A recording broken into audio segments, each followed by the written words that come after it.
Assalamualaikum warahmatullahi wabarakatuh. Perkenalkan, nama saya Ivan Gunawan, jurusan Administrasi Negara kelas A. Di sini saya akan menjelaskan paradigma teori ilmu administrasi publik. Pertama, saya akan membacakan All Public Administration atau biasa disebut OPA.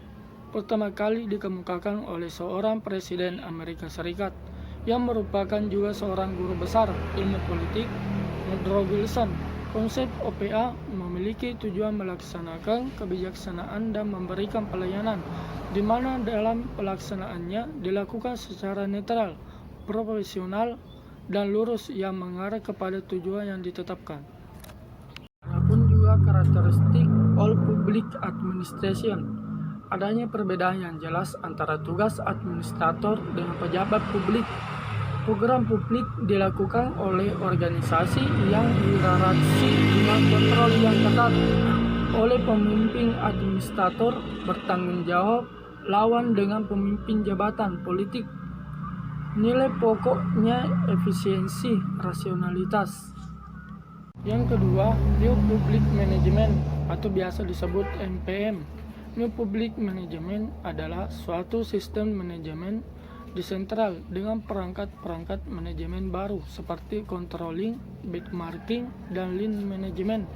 NPM juga dipahami sebagai privatisasi sejauh mungkin atas aktivitas pemerintah, di mana NPM merupakan sistem manajemen administrasi publik yang paling aktual di seluruh dunia dan sedang direalisasikan hampir di seluruh negara industri.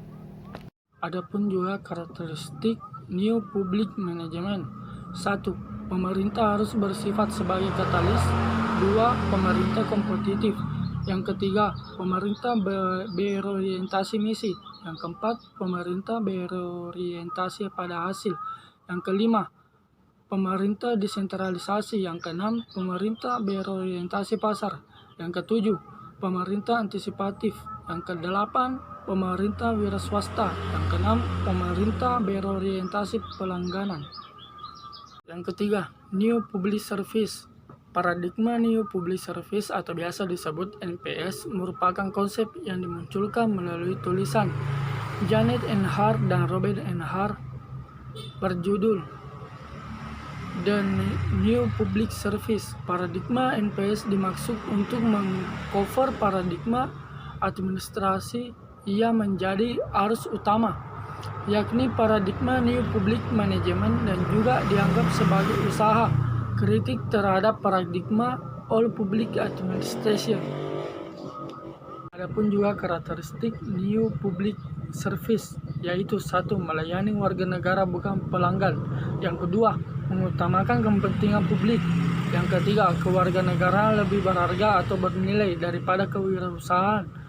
Yang keempat, berpikir strategis dan bertindak demokrasi. Yang kelima, menyadari bahwa akuntabilitas tidaklah mudah. Yang keenam, melayani daripada mengarahkan. Saya akan membacakan perbedaan good governance dan sound governance. Good governance adalah suatu penyelenggaraan manajemen pembangunan yang solid dan bertanggung jawab, yang sejalan dengan prinsip demokrasi dan pasar yang efisien, penghindaran salah satu alokasi dan investasi, yang pencegahan korupsi, baik secara politik maupun secara administratif, menjalankan disiplin anggaran, serta menciptakan legal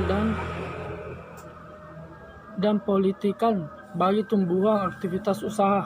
Governance merupakan penyempurnaan dari good governance. Jadi secara konseptual, kedua konsep tersebut mempunyai hubungan yang erat.